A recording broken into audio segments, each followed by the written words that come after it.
Buenas noches, Andalucía, ¿cómo estáis? Aquí estamos en esta semana extrañísima, pero estamos ya a viernes, ya se acaba esta semana y el superfuerte, sí, superfuerte es el puente que hemos tenido, pero ya vislumbramos el final también de él. Pero se siguen generando noticias, se sigue pues hablando de Andalucía, nuestra comunidad sigue siendo protagonista y de ahí que nosotros hoy estemos aquí al pie del cañón. Muy buenas noches, Juan Carlos Jiménez Laz. Buenas noches, Agustín. Pues sí, un puente larguísimo y costoso por la falta de productividad que es. A ver qué pasa con ese debate también. Seguramente vamos a recordar ese tema que lo tocábamos antes de ayer. ¿Pasasteis bien la Inmaculada? ¿Todo bien? Queridos andaluces y andaluzas, pues venga, nos vamos al lío. Damos la bienvenida a un invitado, es un honor tenerte aquí, don Antonio Sanz, secretario general del PP andaluz. ¿Qué tal? Muy bien, buenas noches, Agustín. ¿Qué tal? ¿Todo bien? Todo en marcha. Todo en marcha. ¿Qué significa para un andaluz un programa como Andalucía Debate, Antonio? Bueno, es pluralismo, es la necesidad de que se hable de nosotros. Siempre hemos tenido unas elecciones conjuntas con otras nacionales y poco se ha podido hablar de Andalucía. Yo creo que ahora tenemos la ocasión de hablar profundamente de nuestros problemas y también de nuestras soluciones. Por tanto, Andalucía Debate pues significa también un impulso y una posibilidad nueva a esa necesidad de sacar adelante Andalucía, de hablar de nosotros y de profundizar en nuestros problemas. Que siempre viene bien, ¿verdad? Pues eso es lo que intentamos día a día, de lunes a viernes, de 8:30 a 10, y lo digo para que lo divulguéis por ahí, que funciona muy bien aquí en nuestra tierra, el boca oreja. Y también damos la bienvenida a Paco Reyero, subdirector de La Razón. ¿Cómo estás, Paco? Muy buenas noches, Agustín. Gracias por venir. Gracias a ti. Hay una canción de Merced que es esa que dice: me gustan los puentes de 4 días, sobre sus barandales ver a Madrid vacía.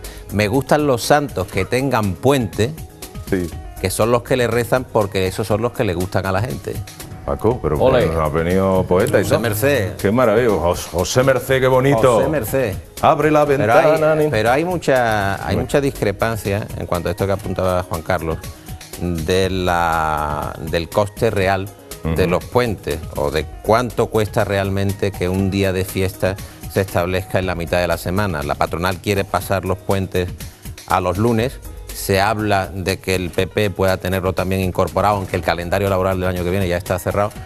Y digo que hay distintos estudios que, según cuál sea la fuente, sitúan el coste de un puente como este en 3.000 millones, fíjate lo que digo, 3.000 millones, que es a lo mejor el presupuesto de un ministerio pequeño, o 200 millones de euros, que es lo que dicen los sindicatos. Digo que hay discrepancias. Pues fíjate, nosotros el otro día hablamos de la mitad, 1.200 millones. Estaba valorado. 3.000 millones, digo, la fuente es Randstad, la empresa de trabajo temporal, y 200 millones son fuentes sindicales. Paco, gracias por estar aquí, porque sabemos que estás muy liado. Te vemos en otras televisiones. Gracias por venir aquí, a la nuestra, a Metropolitana Andalucía. Encantado, y cuando me llaméis estoy aquí el primero. Hoy ha venido el primero, prácticamente. Ha venido el tercero hoy, pero bueno, igual. Fran García. Muy buenas noches. ¿Cómo estás? Buenas noches, compañero. Tú eres un habitual ya en Andalucía Debate. Muy bien, muchas gracias. Algo está cambiando en Andalucía, en España. Esto es un fin de ciclo en toda regla. Si ya nos planteamos la existencia y la pervivencia de los puentes, algo está cambiando. Algo está cambiando. Porque si hay algo intrínseco también un poco a nuestra cultura, por lo menos hasta este momento, era la existencia de los festivos, de los puentes. Pero bueno, llegado el momento del fin de ciclo, habrá que analizar si todo es revisable. Tenemos que seguir con puentes o no. Todo es revisable. Si las cosas no cambian, todo es revisable. Fijaos, yo quiero, antes de meternos en harina, vamos un poco a repasar los temas que hemos hablado durante la semana, pero no quería dejar de comentar un mail que nos llega con fecha 8 de diciembre, nos lo envió a las 8:09. María Hidalgo Jiménez, aunque realmente lo escribe, supongo que será su padre, o no sé, una relación con esta señorita debe tener porque ha utilizado su correo. Buenas tardes, me llamo Francisco León Vasco y nos da su DNI. Él es de Córdoba, tiene 60 años y dice: desempeño mi trabajo desde el año 71 como administrativo en la empresa Carbonell y Cía de Córdoba. Quiero relatarles unos hechos, lo hace brevemente, en 2004. En ese año, SOS Cuétara S.A., denominada actualmente de Oleo S.A. Carbonell, presenta un ERE en la Junta de Andalucía que en la actualidad está siendo investigado por la jueza Alaya, por las irregularidades publicadas en El Mundo el sábado 5 de marzo de 2011. Fui uno de los integrantes de ese ERE y como trabajador de la empresa inesperadamente apartado del mismo y me amenazaron con el despido por el director de Recursos Humanos. Bueno, debido a estas circunstancias he sufrido vejaciones, humillaciones, compañeros, incluso o por personal directivo. En la actualidad, la empresa de Oleo S.A., Carbonell, presenta un ERE en el que estoy incluido como prejubilación forzosa en unas condiciones muy desfavorables. Mi interés por acudir a esa cadena, que es la suya, es para pedirles ayuda urgente, y lo pone con mayúsculas y en negrita, y contactar con un profesional de la abogacía que me pueda informar y orientar en mis actuaciones frente a esta situación laboral, provocada por la mala gestión de los gobernantes socialistas y empresarios amigos. Dispongo de información más detallada y no he querido extenderme. Agradeciéndole de antemano y enhorabuena por el programa, Francisco León Vasco. Hay gente que tiene problemas, hay gente que nos lo cuenta porque nosotros así lo requerimos.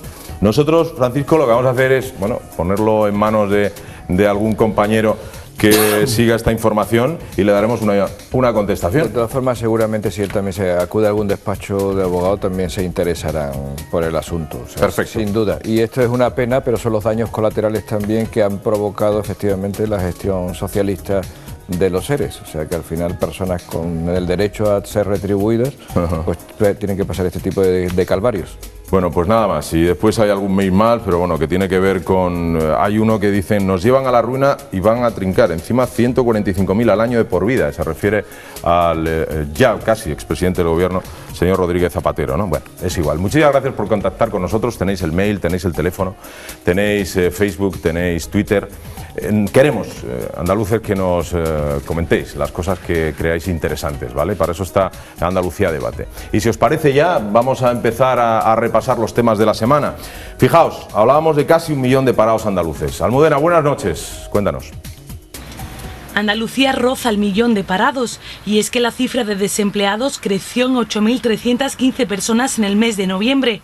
Esta cifra supone un incremento del 0,85% más respecto al mes pasado y aumenta también la cifra total de parados hasta los 982.477 desempleados. El dato también en términos interanuales es alarmante. El paro aumenta en 61.143 personas, lo que representa un incremento del 6,64% respecto al mismo mes del año anterior. Por provincias en Andalucía el paro bajó en Almería en 1.600 personas, en Cádiz subió casi 3.500 y bajó en Córdoba casi 2.000. Se trata del mayor repunte experimentado por el paro en el mes de noviembre desde el año 1996, año en el que arranca la serie histórica comparable. En concreto, el peor noviembre de la serie fue el de 2008, cuando el desempleo creció en 171.243 personas, seguido del año 2009. A nivel nacional, los datos tampoco son nada halagüeños. La cifra de parados se sitúa en 4.420.000 personas. Pues fijaos, en Andalucía 982.477 andaluces en paro. Antonio, escandaloso. Dramático, es una situación de emergencia social, es una situación insostenible. Andalucía no puede permanecer más tiempo así. Andalucía está en una situación donde hoy el problema ni siquiera es acabar el mes, el problema de tantas y tantas familias que ya no pueden ni empezar el mes. Hoy tenemos 400.000 familias que no tienen ningún tipo de ingreso, a los que unir este 1.200.000 parados que nos dejan los socialistas. Pero Andalucía tiene solución y el paro tiene solución. Tuvimos la experiencia de un gobierno del Partido Popular en el año 96, por cierto, como ministro de Trabajo, el candidato del Partido Popular a la presidencia de la Junta de Andalucía, Javier Arenas, que provocó una política económica que generó confianza, que facilitó la inversión y eso provocó una generación de empleo que hoy puede parecer extrañísimo, pero nos cogimos el país en una situación de crisis como ahora y provocamos que de 4 millones de parados pasáramos a 5 millones de empleos. En Andalucía se crearon 1 millón de empleos con las políticas del Partido Popular. Por eso le decimos a los andaluces que no hay que resignarse a que estemos en esta situación tan dramática, que hay solución y que las políticas que vamos a poner en marcha desde el Partido Popular, también en Andalucía, serán las que reactiven la economía y generen esa confianza. Tenemos un problema. Hoy Andalucía y España generan 8 de cada 10 parados de Europa. Cuando gobernaba el Partido Popular, de cada 10 empleos que se creaban, 8 eran en España. Por tanto, hay dos políticas distintas. Una, la que se ha hecho hasta ahora, que no ha generado este drama del paro, y otra, la que va a aplicar el Partido Popular, espero a partir de marzo, que sea la que genere empleo, genere confianza y reactive la economía. Andalucía tiene solución y eso lo haremos a través de las políticas del Partido Popular y con el liderazgo del mejor ministro de Empleo que ha habido en la democracia, que es Javier Arenas. La verdad es que el paisaje no puede ser más difícil, más complicado y sobre todo más dramático. Pues efectivamente, como decía Antonio antes, es que hay 400.000 familias andaluzas en el umbral de la pobreza, o sea que es una situación terrible. No paramos de ver las situaciones de los bancos de alimentos, las situaciones en Cáritas, cómo ha cambiado el perfil de la persona que antes iba a estos comedores de caridad, estos comedores sociales, y ahora son un perfil de personas que nunca se podrían haber imaginado que iban a estar en esta situación. Y a todo eso además tenemos una Junta de Andalucía que ha generado una macroadministración que en vez de impulsar el sector privado económico, que es el que de verdad genera empleo, porque quien crea empleo son los empresarios con sus empresas. Debería ser así al menos. Es que es así. Es que de verdad quien crea empleo son los empresarios, quienes crean los puestos de trabajo. Pues entonces lo que ha ido haciendo la Junta de Andalucía ha sido ir sustituyendo la iniciativa privada, es decir, la ha ido suplantando, ha ido creciendo y suplantando. Es decir, el peso de la administración autonómica andaluza es brutal en la economía de Andalucía. Entonces, es terrible el paisaje, porque efectivamente el dinero no circula, el dinero no está apoyando realmente a la iniciativa privada, el dinero no está apoyando a la pequeña y mediana empresa y a los autónomos, que son los que además también crean empleo, pero sí nos dedicamos a hacer muchos planes, muchos observatorios y muchos proyectos con nombres muy extraordinarios que después no sirven para nada, nada más que para generar otras burocracias y otras estructuras administrativas más con otros costes añadidos. Es decir, estamos despilfarrando eso, como estamos despilfarrando también el capital humano, porque es un capital que hemos ido formando con mucho esfuerzo, con el esfuerzo principalmente de las personas afectadas, pero también con el esfuerzo de todos los andaluces, hemos ido generando ese capital humano de personas muy formadas que hoy se están yendo a Edimburgo, a Alemania o a Australia. Veíamos recientemente un caso. Cierto, Fran. Sí, yo creo que el problema es la deriva que están tomando ya en los últimos tiempos las cifras del paro, ¿no? Y realmente estamos esperando a que concluya cada ciclo mensual para conocer unas cifras del paro cada vez mayores. Estamos en una España realmente desastrosa en cifras de desempleo y estamos en una Andalucía realmente horripilante también en cifras de desempleo.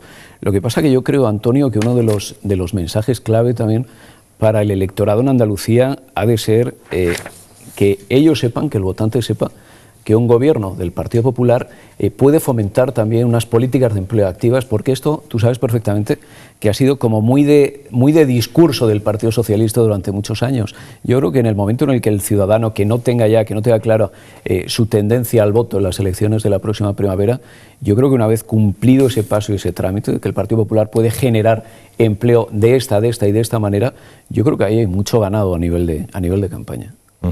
Paco. Hombre, hay una máxima que manejan los de las estadísticas, ¿no? Los demoscópicos, ¿no? Que una estadística bien retorcida siempre ofrece un buen dato. Y los gobiernos, cuando cae el paro, o cuando sube el paro, tratan de buscar algún enfoque que les permita disfrazar o vender de una manera puntual que el dato no es tan malo. Se ha agotado evidentemente este tipo de discurso porque es aplastante la cifra nacional y la andaluza, pero creo que hay que desmenuzar un poco cuando se ofrece el dato de la media, media española que anda por el 21-22%, que la OCDE habla de que el año que viene se situará en el 23%, Andalucía tiene un 30% de paro, frente, por ejemplo, al 5,5% que tiene el País Vasco. Estamos hablando de que son realidades dentro de la realidad nacional muy diferentes y muy alejadas en la convivencia y en cómo la gente de Andalucía afronta la crisis. A mí me parece que es que el problema principal del paro se concentra en gran medida en nuestra comunidad autónoma. Sí. Y el problema, el que apuntaba un poco Juan Carlos, de la elefantiasis o de la cantidad de gente que hay en el sector público que no ha sido golpeado en la crisis frente a la devastación que ha habido en el sector privado, pues vemos cómo había en 2000 2 millones de funcionarios y en 2010 3 millones de funcionarios en el país. O sea, ha crecido a una velocidad exponencial frente a lo que ha tenido que sufrir el sector privado, que son ajustes al punto de que los 3 millones, prácticamente los 3 millones de parados que se han, digamos, engordado durante los últimos 3 años, son del sector privado. Claro. que es absolutamente demoledor, ¿no? Entonces, también un poco el apunte de los autónomos. Lo que mantiene la Federación de Trabajadores Autónomos, Lorenzo Amor, con Lorenzo Amor a la cabeza, que es su responsable, su portavoz, Sí. es que los políticos, en términos generales, se deslumbran con las grandes compañías y entienden que la instalación, pongamos por caso, de un gran supermercado o de una superficie comercial potente en un determinado pueblo les da brillo. Claro. Pero el brillo, digo Agustín, el brillo está en el 80% del tejido de pyme, que son los que realmente aportan. Hay 3 millones de autónomos en este país. Y lo que dice Lorenzo Amor, de ATA, es lo siguiente: si realmente nosotros pudiéramos crear 1 o 2 empleos en cada una de nuestras pequeñas empresas, la disminución del paro sería absolutamente asombrosa. ¿Se le puede dar al andaluz, Antonio, esperanzas? Pues es evidente que sí, porque sobre todo hay que concluir, hay una cifra que es dramática, como decíamos, ¿no? 30 años de Partido Socialista en Andalucía igual a 30% de paro. En la medida en que siga creciendo el número de años de los socialistas, más va a crecer el paro. Eso ha sido así. Por tanto, habrá que poner fin a esa sangría de puestos de trabajo donde el Partido Socialista se ha convertido en una fábrica de destruir empleo. Hemos perdido la mitad del peso del sector industrial en la última década. Eso es dramático también, porque Andalucía no solo vive de la agricultura, necesita no solo ser un lugar donde es fabuloso venir a vivir o vivir, también tiene que ser fabuloso para invertir y para generar riqueza. Y por tanto, si las industrias se van, como ha ocurrido en muchas zonas y especialmente en la bahía de Cádiz, es una situación terrible que hay que poner fin. El problema es que se ha hecho lo contrario de lo que hay que hacer. El problema es que no se ha planteado una reforma laboral que apueste por la estabilidad, pero que también garantice flexibilidad. Se ha hecho una reforma laboral contra todo el mundo y que a nadie ha gustado. Se han subido los impuestos, que es justo lo contrario de lo que hay que hacer. En lugar de garantizar la inversión, que al final es creación de puestos de trabajo, lo que se ha hecho es engordar el gasto corriente y la burocracia en la Junta de Andalucía. De hecho, se ha bajado un 5% el sueldo de los funcionarios y ha seguido creciendo el gasto corriente y el gasto de personal en la Junta de Andalucía. Eso no tiene sentido. Y sin embargo, la inversión se ha caído, y la inversión es obra pública, y eso es necesariamente y de manera positiva empleo. Además de subir impuestos, de bajar la inversión, se ha denostado sectores por parte del Partido Socialista que han provocado un gran daño. La construcción es lo que ha soportado muchísimo empleo. Mucha gente de la sierra, de los pueblos de Andalucía, han estado muchos años viviendo de un sector de la construcción que el Partido Socialista se ha cargado, ha denostado. Y evidentemente, unido a la inseguridad jurídica provocada por el continuo cambio de leyes, la transformación de la política urbanística de manera constante, genera una inseguridad jurídica para el inversor que, unido a la burocracia y unido a la subida de impuestos, donde Andalucía es la comunidad autónoma que más impuestos se pagan, pues eso es justo lo contrario de lo que hay que hacer. Y lo que hay que hacer, claramente, es provocar una reactivación de la economía, uno apretando el cinturón de la Administración y, por tanto, provocando un adelgazamiento de la Junta de Andalucía. Se puede recortar el 50% de los altos cargos de la Junta de Andalucía. Se puede recortar más de un 50% los delegados provinciales de la Junta de Andalucía. Se puede reorganizar el sector público empresarial. ¿Alguien puede entender que en este momento, para los 771 ayuntamientos que hay en Andalucía, solamente haya 1.200 millones de euros? Y, sin embargo, para las casi 300 empresas públicas que tiene la Junta de Andalucía, haya 5.000 millones de euros. No tiene sentido. Hay demasiada grasa política en la Administración y hay que adelgazar la grasa política, todo lo que es la burocracia política de la Junta de Andalucía. Y, por tanto, apretarse el cinturón, plantear una reforma fiscal, plantear una reforma laboral consensuada y dialogada con agentes económicos y sociales, pero que garantice estabilidad y flexibilidad, plantear una reforma del sistema financiero. Lo que ha hecho el Partido Socialista es una gran farsa. Y luego plantear una política presupuestaria que tenga las cuentas como un padre o una madre de familia. Es decir, no se puede gastar más de lo que uno ingresa. Y, sin embargo, el Partido Socialista siempre ha dicho, bueno, el endeudamiento da exactamente igual. ¿Por qué? ¿Por qué ¿Cómo va a dar igual? No puede dar igual, porque lo que ha provocado el endeudamiento que ha generado el Partido Socialista, gastando más de lo que ingresa, es que hoy alguien tiene que hacer frente a ese endeudamiento. ¿Y quién hace frente a ese endeudamiento? Pues las cajas y los bancos. ¿Y eso qué impide? Que las familias, las pymes y los autónomos puedan acceder al crédito. Hoy el 95% del crédito del sector bancario va para la administración para hacer frente a cómo se ha endeudado la administración. Y claro, solo un 5% queda para familia y pyme, y todo el mundo dice, es que no podemos hacer un crédito. Evidentemente porque ha habido una política económica desastrosa que ha provocado un crecimiento del déficit y del endeudamiento, y hay que ir a políticas de estabilidad. Y esa política de estabilidad, por cierto, es la primera ley que ha anunciado Mariano Rajoy que va a poner en marcha desde el Gobierno. Antonio, con el agravante, si me permites, con el agravante incluso de que ese tanto por ciento tan abultado que va a la administración de recursos financieros, después la administración, en este caso la autonómica, no está pagando a los proveedores. Ya sabemos que no está pagando a proveedores de la construcción, no está pagando a proveedores sanitarios, y que incluso puede dejar facturas muy importantes, en un volumen muy importante para el próximo Gobierno. Juan Carlos, la fullería contable de la Junta de Andalucía no tiene límite. Lo que se ha descubierto en Castilla-La Mancha, o lo que se descubrió en Galicia en su día, o lo que se descubre en muchos ayuntamientos andaluces, ahora gobernados por el Partido Popular, no tiene nada que ver con lo que nos vamos a encontrar en la Junta de Andalucía. La Junta de Andalucía incluso ha reducido hasta el año presupuestario. Acaba de cerrar el ejercicio presupuestario impidiendo que muchas empresas cobren. Pero si las empresas no cobran por servicios que ha prestado la Junta de Andalucía, quiere decir que las empresas no viven. Tienden a morir y por tanto a destruir empleo. Por tanto es un desastre la política económica de la Junta de Andalucía. Pero no solo es el no pagar, es el engordar el endeudamiento, que nos podemos ir a 22.000, a 25.000 millones, y de facturas no contabilizadas podemos alcanzar a los 5.000 millones de euros. Solo del Servicio Andaluz de Salud pueden existir facturas no contabilizadas por más de 2.000 millones de euros. Pero nos ponemos de verdad en la realidad de lo que eso significa en unas cuentas públicas y afrontar eso, cuando lo que hay que precisamente es tener una política económica ordenada que permita confianza, porque la gran palabra es confianza, y hoy con el Partido Socialista esa confianza no existe.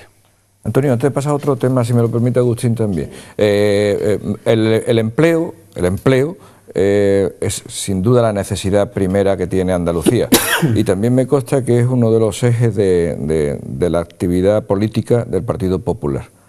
¿Eres capaz de relacionarnos al menos 5 medidas concretas que vayáis a adoptar en caso de que llegarais al Gobierno de Andalucía?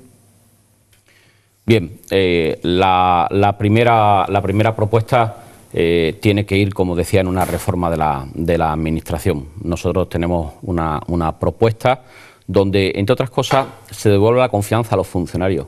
Los funcionarios públicos en Andalucía serán los grandes protagonistas del día a día de la Junta de Andalucía. Con el Partido Popular, los directores generales van a ser funcionarios. Y vamos a devolver la confianza al personal preparado que tiene la Junta de Andalucía. ¿Qué ocurre hoy en la Junta de Andalucía? Que la Administración está multiplicada por 3. Y evidentemente eso es un sinsentido cuando hay funcionarios públicos muy dispuestos y capaces para desarrollar un buen trabajo. Por tanto, en primer lugar, reforma de la Administración. En segundo lugar, pues hay que plantear una reordenación del sector público, donde evidentemente no tiene sentido 300 empresas públicas, entre otras cosas compitiendo con el sector privado, en una competencia desleal que ya la Unión Europea ha denunciado de manera permanente. En tercer lugar, hay que plantear una reforma fiscal. En Andalucía hoy no competimos en igualdad de condiciones con el resto de comunidades autónomas, porque aquí se pagan más impuestos. Aquí se paga el impuesto de sucesiones que no paga ya más de 20 millones de habitantes en España. Aquí se ha subido impuestos para todos, se ha subido la tasa del agua de manera escandalosa, se ha creado un impuesto de la bolsa de plástico, se ha puesto un impuesto nuevo para el crédito que al final repercute directamente hacia los ciudadanos. En Andalucía la política de incentivos a la creación de empleo para pymes, autónomos y familias es inexistente desde el punto de vista fiscal, y por tanto el Partido Popular apostará por provocar esos incentivos a la creación de empleo con una reforma fiscal que pondremos en marcha. Pondremos en marcha una reforma de la educación, porque la mejor política económica es la política educativa, porque es la gran inversión de futuro. La educación no es un gasto, es una inversión, y aquí en Andalucía somos la comunidad autónoma que menos invierte en educación del conjunto de España. Y luego yo creo que necesariamente y por último, además de las reformas planteadas, tenemos que hacer posible que dentro de la política general de la Junta de Andalucía haya una política económica a través de un plan de emprendedores, donde, como decíais antes, la confianza esté en quien crea empleo. Y hay que plantear la posibilidad de que quien quiera hacer una inversión en Andalucía se le den todas las facilidades. Vamos, de manera clara, al que venga a traer una inversión y esa inversión cree empleo, hay que tratarlo como si fuera un hotel de 5 estrellas. Es decir, todo lujo, porque necesitamos que Andalucía sea una comunidad para invertir. Y eso, evidentemente, hoy no ocurre. Y eso repercute, además, en todos los ámbitos en nuestra comunidad. Vamos a hacer la primera pausa. Volvemos enseguida. Hoy es viernes, esto es Andalucía Debate y tenemos más cosas que tratar. Hasta ahora mismo.